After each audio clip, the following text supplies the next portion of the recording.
We are going on the beat with the Around the NFL crew. Greg Rosenthal and Dan Hansis joining us in studio to help break down Jimmy Garoppolo, presumed starter for the first 4 games of the New England Patriots 2015 season. Let's talk about his game. What's the evaluation of what he's good at, maybe what he struggles with as a quarterback? Very quick release. I was really impressed. I went and watched his preseason action last year, his regular season action, gets rid of the ball quickly, looked like a veteran, looked like a guy who's going to be in the league a long time. And he's a lot more athletic than Tom Brady, obviously. They ran some read option plays for Garoppolo. You're not going to see that with Brady. There is no read option in Tom Brady's repertoire. So, yeah, you would think they're going to tailor this offense to Garoppolo's skill set and also try to keep things, not try to put too much on his plate. Because when you think about it, week 1, Thursday night, 8 trillion people watching, that's a tough spot to put in a second-year player. That would be a record, I think. Not a big arm. He reminds me a little bit of another guy from Eastern Illinois, Tony Romo. Yeah, he's going to win with that sort of sneaky athleticism. Slated for a week 4 matchup. We'll talk about that more in a minute. But first, when you look at Garoppolo, you mentioned the read option. That certainly would be a different element to the Patriots' offensive attack. But we know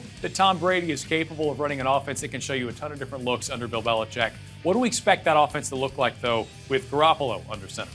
Oh, like I said, I think it will be stripped down a little bit. I think they're going to keep things simple for the second-year player. And one thing I will say is the running back situation is something to watch, too, because if they had a better situation in the backfield, like run it through there. But maybe Jonas Gray is the week 1 starter. LeGarrette Blount also suspended. Right, and Blunt's not a very good number 1 option either. So who are they really relying on? I guess it's the offensive line right now. It's Rob Gronkowski and Julian Edelman. When I think about the Patriots, when they get injured, they don't go into a shell, though. I wouldn't be surprised if it's Garoppolo throwing the ball 35, 40 times, Josh McDaniel getting aggressive, short passes. Not a very big arm for Garoppolo. Yeah, maybe they continue the MO under Tom Brady where you see a different look for all 4 games. And speaking of those 4 games, let's take a look at how that schedule shapes up for the Patriots as they finish the first quarter of the season.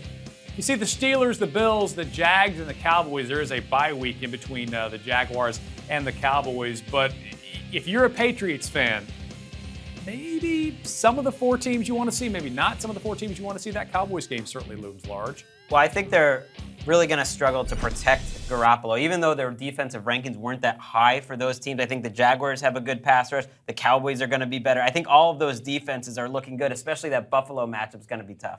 I think every season we're used to the Patriots going 12-4. It's going to be tough because I look at those 4 games. I see the Jaguars as close to a gimme at home. But even that, it's like we don't know what's going to happen with Garoppolo, how he's going to play. But there is a worst-case scenario, to me anyway, where they're 1-3. I wouldn't be surprised if they win 2 of the 4 games and Brady comes back and everything's fine in terms of winning the AFC East. But there is a worst-case scenario where they put themselves in a bad spot. Yeah, we've seen this team go 2-2 before and end up winning a Super Bowl. That's what happened in 2014. But when you look at the possible outcomes, assuming that Jimmy Garoppolo plays for all 4 games, he could either hold down the fort, they go 2-2, or he stinks up the joint, or he plays really well. If he plays lights out, a good problem to have? It's a great problem to have. You could be trading Jimmy Garoppolo next offseason for that first-round pick that you lost because of Rosenthal pie in the sky Why stuff. not? Here, it could happen. I mean, Jimmy Garoppolo is a second-round pick. He's not some guy that just came from the end of the draft. This is where guys like Derek Carr was taken, Andy Dalton. I'm just saying franchise-type quarterbacks. It wouldn't surprise me at all. Maybe you even trade Tom Brady next offseason if things go well enough. Listen, we remember what happened. That's crazy talk. This is how rumors get started, by the way. In 2001, you remember Tom Brady was a no-name guy that ended up burying Drew Bledsoe. This is a totally different situation. But Jimmy Garoppolo, this is your life. You were in a situation maybe where you were going to be riding the bench for 3 or 4 years to start your career. Now all of a sudden you get this high-octane audition in front of the whole world. So for all the bad stuff that's happening to the Patriots, this is good news for Jimmy Garoppolo's career. Kevin Cobb got traded for a couple second-round picks and a Pro Bowl cornerback and got $30, $40, $50 million. Why can't Jimmy Garoppolo? Well, there's only so many stupid GMs. Yeah, I think for Patriots fans, they just hope that they keep hearing Garoppolo's name through those first 4 games and they don't hear Garrett Gilbert's name, because if that happens, that means things have not gone well.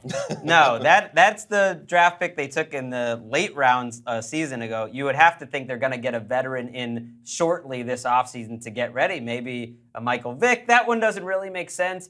Maybe a Matt Flynn. Who knows who's out there? I was almost positive Istuk made that name up just now. So, yeah, the Patriots don't want that player on the field. They're going to pick up a veteran. Well, let's hope for Patriots fans that things go well. Certainly, we're assuming it's 4 games. We expect an appeal to come. Maybe that gets reduced, maybe not. We will find out. But I can promise you, We will keep you covered. You can check it all out by visiting NFL.com/aroundthenFL.